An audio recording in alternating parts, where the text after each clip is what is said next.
Assalamualaikum warahmatullahi wabarakatuh. Alhamdulillah wa syukurillah ala ni'amillah. Asyhadu an la ilaha illallah wa la syarikalah. Wa asyhadu anna Muhammadan abduhu wa rasuluh alladzi la nabiyya ba'dah. Selamat pagi Ibu Bapak Asesor yang terhormat. Perkenalkan, nama saya Aan Kusmana. Saya adalah dosen pada jurusan Kesehatan Gigi Politeknik Kesehatan Kementerian Tasikmalaya. Video ini saya buat dalam rangka memenuhi persyaratan pengajuan sertifikasi dosen gelombang 1 tahun 2025 atau PDD UKTPT, pernyataan diri dalam unjuk kerja Tridharma Perguruan Tinggi bidang pengajaran. Pada kesempatan ini, izinkan saya mendeskripsikan salah satu mata kuliah yang saya ampu, yaitu mata kuliah Pendidikan Agama dengan kode mata kuliah TGM 001 dengan bobot SKS 2 SKS.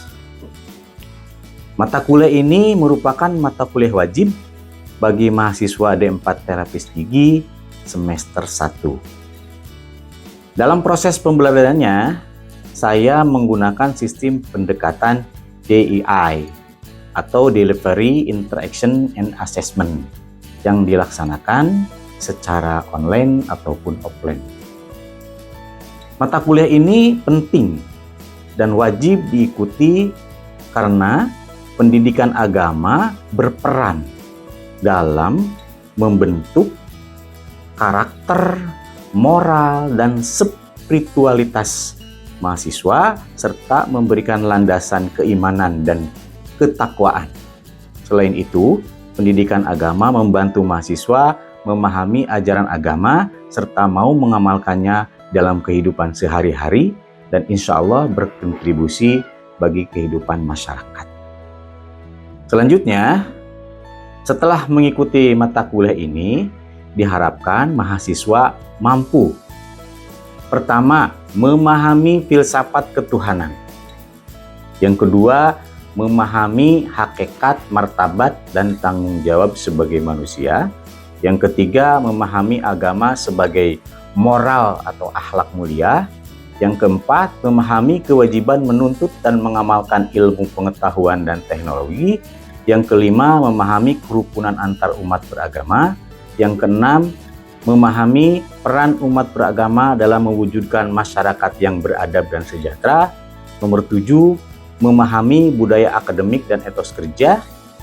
Yang pertemuan ke-8 sampai ke-14 menjelaskan mengenai isu-isu kontemporer bidang kedokteran gigi dan kedokteran umum lainnya.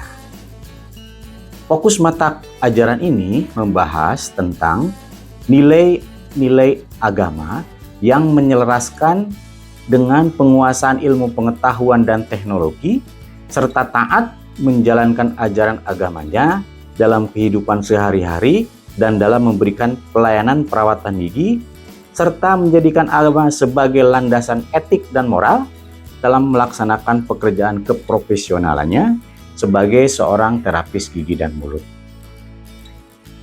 Materi pokok dari pelajaran ini mencakup yang pertama, mengenal dan meyakini adanya Tuhan Yang Maha Esa.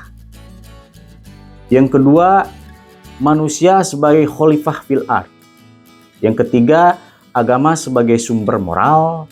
Yang keempat, iptek dalam Islam. Yang kelima, kerukunan dan keberagaman. Yang keenam, agama mewujudkan persatuan. Yang ketujuh, bekerja sebagai ibadah. Yang kedelapan adalah mengenal tradisi siwak. Yang kesembilan, bagaimana pandangan agama terhadap isu-isu kontemporer, diantaranya mengenai implan gigi, kemudian gigi tiruan, kemudian juga ortodontik ataupun prostodontik. Itu adalah bagian dari ilmu kedokteran gigi. Kemudian kalau isu-isu kontemporer di bidang kedokteran umum lainnya seperti transplantasi, kemudian surrogate mother, kemudian isu-isu lain yang berkembang sesuai dengan keilmuan. Mata kuliah ini dilaksanakan sebanyak 14 kali pertemuan, ditambah dengan 1 ujian UTS dan 1 ujian tengah semester. Namun ada syarat yang harus dipenuhi oleh mahasiswa ketika ingin mengikuti ujian-ujian tersebut. Di antaranya adalah syarat kehadiran mahasiswa. Di sini disyaratkan bahwa apabila mahasiswa ingin mengikuti ujian, kehadiran minimal 80%, mahasiswa dipersilahkan untuk mengikuti ujian tanpa harus menyertakan tugas atau makalah-makalah lain yang berhubungan dengan keagamaan. Tapi apabila kehadirannya di bawah 80%, maka mahasiswa dipersilahkan untuk mengikuti ujian dengan menyertakan tugas yang telah diperintahkan atau ditugaskan oleh dosen. Selanjutnya mengenai unsur dan bobot penilaian. Unsur-unsur penilaian diambil dari yang pertama ujian tengah semester sebanyak 40%, yang kedua ujian akhir semester sebanyak 30%, kemudian penugasan 20%, kemudian kehadiran 5%, dan keaktifan 5%. Kemudian sumber rujukan yang dijadikan bahan bacaan oleh mahasiswa antara lain adalah Al-Quranul Karim terbitan Departemen Agama, kemudian dasar-dasar kerukunan umat beragama, kemudian juga ada buku Filsafat Islam karya Abdul Majid, kemudian dasar-dasar agama Islam atau buku pendidikan agama Islam, yang kemudian yang kelima ada jurnal-jurnal atau makalah-makalah yang berhubungan dengan materi keagamaan. Untuk selanjutnya saya mohon izin untuk menampilkan video pembelajaran kelas saya yang dilaksanakan secara luring di pertemuan yang ke-8 dengan materi tradisi menggunakan siwak dalam membersihkan gigi di kalangan umat Islam sesuai dengan yang tertera di RPS. Selamat menyaksikan.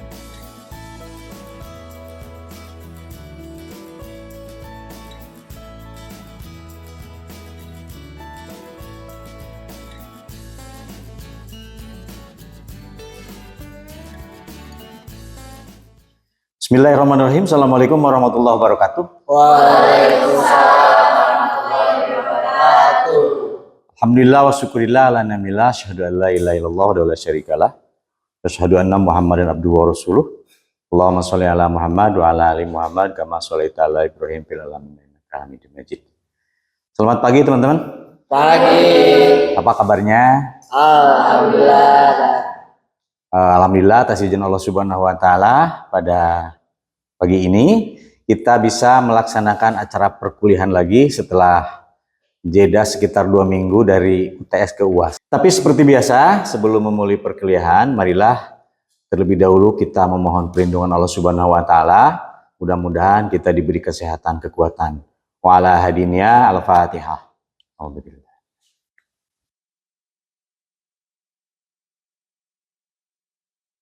Berdoa selesai.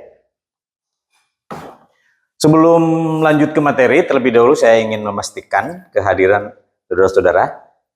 Apakah hari ini ada yang tidak hadir? Hadir semua. Hadir semua. Oke, terima kasih. Good job, boy. Dan sebagai bukti kehadiran karena nanti akan kita rekap dan ini menjadi salah satu syarat untuk mengikuti ujian akhir semester, ya maka kehadiran Anda harus terekam di sikap ya. Untuk itu nanti setelah selesai perkuliahan saya akan tampilkan barcode-nya, silahkan Anda untuk men-scan barcode-nya. Terima kasih. Hati-hati kalau Anda tidak terekam, Anda akan kekurangan jumlah pertemuan dan itu mungkin berakibat kepada keikutsertaan Anda pada ujian akhir semester. Oke, terima kasih. Baik teman-teman, untuk selanjutnya saya ingin mereview sebentar akhir pertemuan mata kuliah ini sebelum masuk ke pertemuan ke-8, artinya pertemuan ke-7. Walaupun ini sudah lewat beberapa minggu karena Anda libur, tapi ada yang masih ingat pertemuan terakhir mata kuliah ini materinya apa? Saya Pak, Oke, Chan. untuk materi yang terakhir Bapak sampaikan di materi Mhm. 7 itu adalah tentang agama sebagai pemersatu bangsa Pak. Yes, good job, boy. Agama sebagai alat pemersatu bangsa. Oke, dari pertemuan 1 sampai pertemuan 7 kita kemarin sudah belajar tentang agama dalam konteks umum, ya, mengenal Tuhan, akhlak yang mulia dan sebagainya, sampai ke pertemuan ke-7 tentang agama sebagai alat pemersatu bangsa. Dan untuk pertemuan ke-8 sampai 14 kita akan membahas materi-materi yang berhubungan dengan isu-isu kontemporer atau current issues-nya, hal-hal yang berhubungan antara kesehatan umum ataupun kesehatan gigi. Ya, kesehatan umum atau kesehatan gigi yang menjadi dampak dari perkembangan iptek yang mungkin berpengaruh terhadap kehidupan beragama ataupun hal yang jadi pro kontra malah dalam kehidupan beragama. Kali ini pertemuan ke-8 kita akan membahas mengenai siwak. Kita akan mendiskusikan tentang siwak dengan berbagai harapan yang ingin saya dapatkan dari Anda setelah mempelajari ini. Saya harapkan Anda mengetahui mengenai definisi umum siwak. Apa itu siwak, kemudian definisi secara bahasanya apa, kemudian sejarah siwak itu seperti apa sih. Yang selanjutnya mengenai kandungan di dalam siwak itu apa sih, kemudian manfaat juga, faedahnya, dan kemudian yang penting juga cara menggunakan siwaknya. Oke, jadi kalau tadi saya tanya apakah Anda mengetahui siwak, secara umum Anda mengetahui dan pernah melihat minimal, hanya belum pernah menggunakan. Secara umum siwak adalah salah satu alat yang diambil dari akar pohon arok. Tahu pohon arok? Jadi sebuah sebatang lah kira-kira ukuran 20 cm, diambil dari pohon arok yang ada di Arab sana, kemudian digunakan untuk menjaga atau dipakai untuk melakukan kebersihan gigi. Itu adalah siwak secara umum, ya. Kita mengartikannya siwak secara umum adalah alat yang diambil dari akar pohon arok yang digunakan sebagai alat pembersih gigi. You know? Oke, itu secara umum. Kemudian ada lagi, kalau secara bahasa siwak itu adalah berakar dari kata asasi, gitu. Asasi atau syi'i yang artinya menggosok. Menggosok. Jadi setiap kegiatan menggosok itu berarti siwak kalau dipahami dari segi bahasa. Tapi dalam konteks umum tidak begitu. Menggosoknya harus pada gigi, baru disebut siwak. Kalau kita menggosok baju, apakah bisa disebut siwak? Salah, kamu sedang apa? Kata mamu, sedang bersiwak, Mak. Tepat nggak bahasa itu? Karena dia sedang menyetrika bajunya, karena menggosok ketepaan, menggosok gitu loh.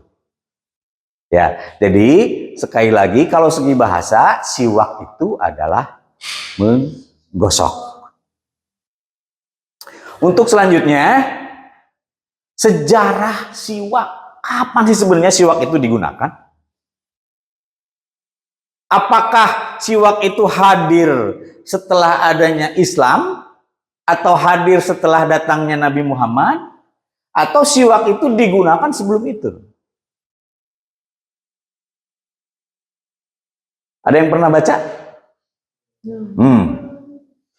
Saudara-saudara, siwak itu ternyata kalau baca di literaturnya hadir 700 tahun sebelum datangnya kelahiran Nabi Muhammad SAW. Jadi sudah ada dari dulu kegiatan bersiwak atau menggunakan kayu arok sebagai siwak itu. Ya, kalau begitu kenapa Pak diklaim sebagai syar'i? Ya loh, kan dia sudah ada dari dulunya. Berarti bukan orang Islam saja ya kalau mengatakan, mungkin orang-orang yang di luar Muslim dulu, Majusi misalnya, juga menggunakan siwak. Tahan sebentar emosinya, jangan dulu nanya ke sana. Kita masih fokus pada sejarahnya saja. Zaman Yunani kuno sudah menggunakan siwak, zaman Romawi juga sudah menggunakan siwak. Itu jauh sebelum Nabi Muhammad lahir. Jadi siwak itu sudah dipakai. Ada pertanyaan sampai sini?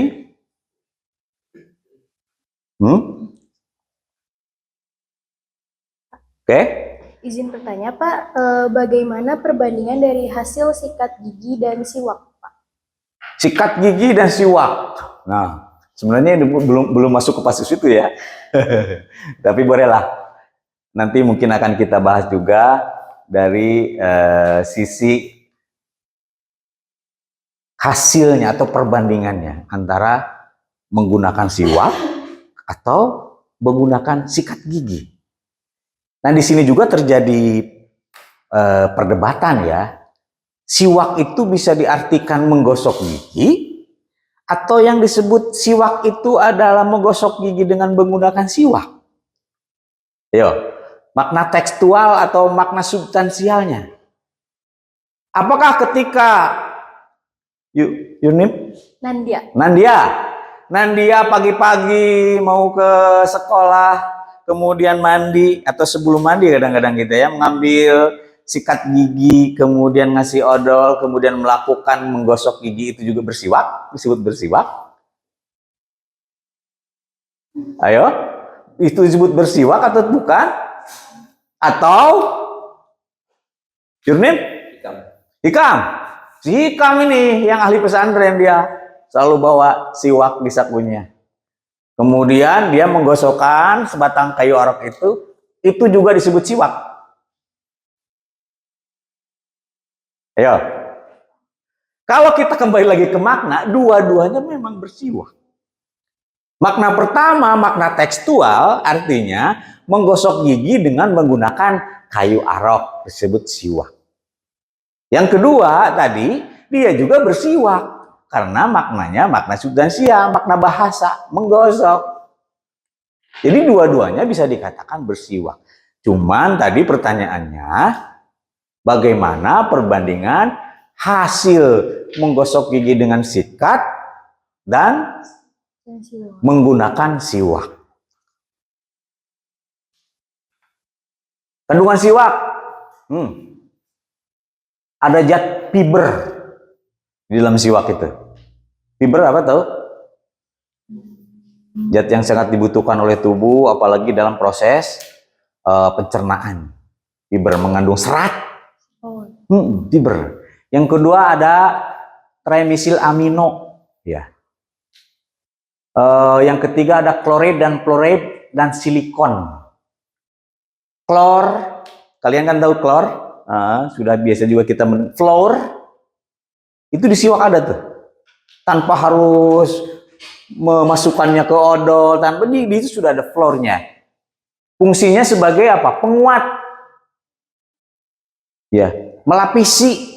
Fluor itu fungsinya untuk melapisi bagian email, bagian terluar dari gigi, sehingga tidak mudah terjadinya kerias gigi. Yang kedua silikon, tahu? Fungsinya untuk apa? Silikon kayak kertas plastik putih kan, itu silikon katanya, pakai apa? Memutihkan. Kalau definisi umum sunnah itu adalah segala perbuatan, perkataan, ataupun segala sesuatu yang dilihat oleh Rasul yang sampai kepada kita, yang diikuti oleh kita semua. Setiap ucapan atau perbuatan Rasul itu disebut sunnah.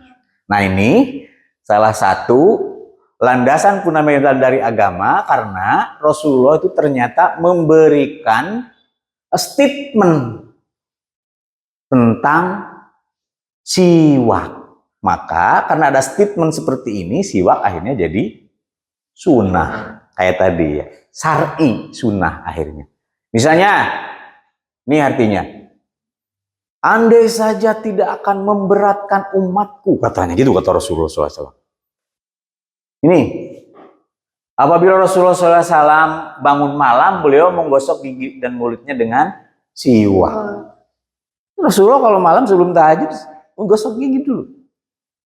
Ya, ini 3 hadis yang saya sampaikan di sini yang menjadi dasar hukum syar'i bahwa siwak itu adalah pekerjaan sunnah. Faedah itu apa? Membersihkan mulut. Rasional kan, pasti setiap yang digosok itu pasti bersih. Kemudian diridhoi Allah Subhanahu wa taala karena mengerjakan pekerjaan sunnah Rasul, maka Allah pun ridho. Karena kita juga i'tiba atau menuruti apa yang Rasulullah lakukan. Yang ketiga, memutihkan gigi. Kenapa memutihkan gigi? Tadi karena kandungannya ada silikon. Oke. Yang kedua, menyegarkan mulut. Karena di situ juga ada kandungannya. Genol di situ ada di situ loh. Agak sedikit pedas dan panas ya. Yang selanjutnya menguatkan gusi. Si zat tritmil amino itu ternyata dia zat yang menahan koloni bakteri agar tidak terlalu cepat tumbuh di dalam mulut kita. Oke. Kekurangan dan ternyata bukan berarti kita merendahkan pendapat Rasul tentang siwaknya, itu sangat kita agungkan, sangat kita amini. Tapi mungkin dalam bentuk fisik nih kekurangannya, hanya fisiknya saja. Karena bentuknya rata-rata yang dilakukan lurus, ternyata siwak itu agak susah untuk menjangkau wilayah-wilayah yang memang apa? Wilayah-wilayah gigi ya utamanya, yang menghadap ke arah lingual atau palatal. Lingual apa? Gimana nih? Apalagi cara megangnya, nanti kita belajar cara megangnya ya. Atau gitu, palatal. Itu hanya bukan substansinya, hanya karena bentuk fisiknya saja kekurangannya. Oke. Yang kedua, kelebihannya mengandung berbagai zat yang dibutuhkan oleh tubuh. Oke. Cara memegangnya utamanya. Ini saya ilustrasikan ini sebagai siwak saja. Kita kenal juga dengan cara memegang alat kalau di dental PPAKG ya. Alat-alat kesehatan gigi. Cara memegang alat itu ada berapa? Pen, hem, tum. Tapi kalau dalam memegang siwak, selain begini, banyak pendapat juga yang mengatakannya begini. Kalau Rasul, dari Habib Hussein saya dengar, cara memegang siwak itu yang satu di bawah begini, yang satu di sini. Jadi begini. Tuh. Kelihatan? Oke, coba praktekkan cara memegang siwak yang dianjurkan. Oke. Coba teman lain. Oke. Ini memegangnya di bawahnya. Ibu jari memegang di bawahnya, 3 tangan di atas, yang apa ini? Kelingking juga di bawah. Nah, ini. Mungkin kayu yang memang berserat dan hampir mirip dengan kayu siwak, sehingga ujungnya itu bisa berserat dan digunakan untuk menyikati. Seperti kayak koas gitu lah, ada serat-seratnya kan gitu. Coba sekarang kamu nanti praktek aja. Akar kayu kelapa misalnya gitu loh. Bisa nggak? Nah itu perlu pembuktian kan? Itu baru dari fisiknya, belum dari kandungannya. Oke. Gitu ya, Salwa? Ada lagi? Jurni? Saya Nur Hikam, Pak. Oke, Nur Hikam, saya lupa aja. Mungkin pengen nanya buat penggunaan siwak tuh kira-kira kapan aja, Pak? Siwak itu efektifnya digunakan kapan saja. Lebih banyak mana menggunakan siwak dengan gosok gigi?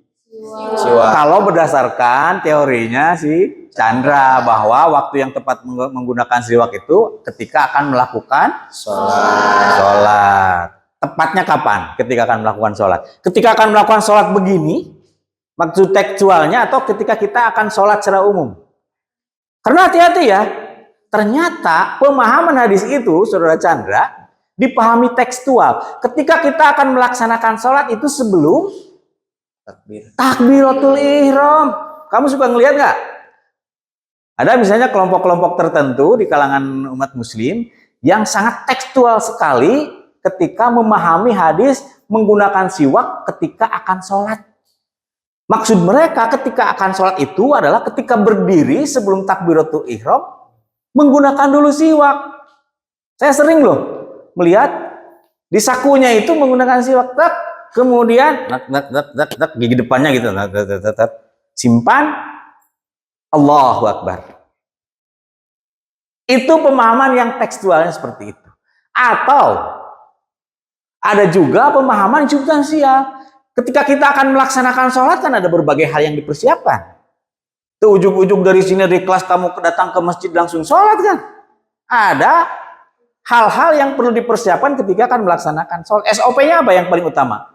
Wudhu loh. Wudhu. Nah ternyata saudara-saudara, dari berbagai banyak keterangan yang saya baca, bersiwak itu dilakukan sebelum berwudhu, setelah berkumur. Dalam buku tentang siwak saya baca, waktu yang tepat untuk bersiwak itu ketika waktunya azam. Azam namanya. A-Z-M. Azam. Azam itu apa? Waktu mulut sedang kosong panjang nih. Gak makan sebelah, kamu teh salah. Gak minum apa gitu. Jadi keadaan kondisi mulut yang sedang lama tidak mengkonsumsi sesuatu sehingga menurut Anda mulut ini terasa agak gimana gitu ya. Bukan bau saya ngomongnya. Agak gimana gitu. Nah katanya bagus. Seperti ini ketika Rasulullah bangun tidur. Kan waktunya panjang tuh. Dari mulai misalnya pukul 7, bangun-bangun jam 3, berapa jam tuh mulut kosong? Ada nggak secara rasional nih? Pernah kamu nggak? Orang yang bangun tidur tiba-tiba mulutnya kok harum kayak orang baru gosok gigi? Karena itu waktu azam, waktu antara kosong si mulut tidak mengkonsumsi sesuatu. Maka bangun tidur Rasulullah yang saya lakukan tadi menurut hadis itu adalah bersiwak untuk mengharumkan atau menyegarkan mulutnya.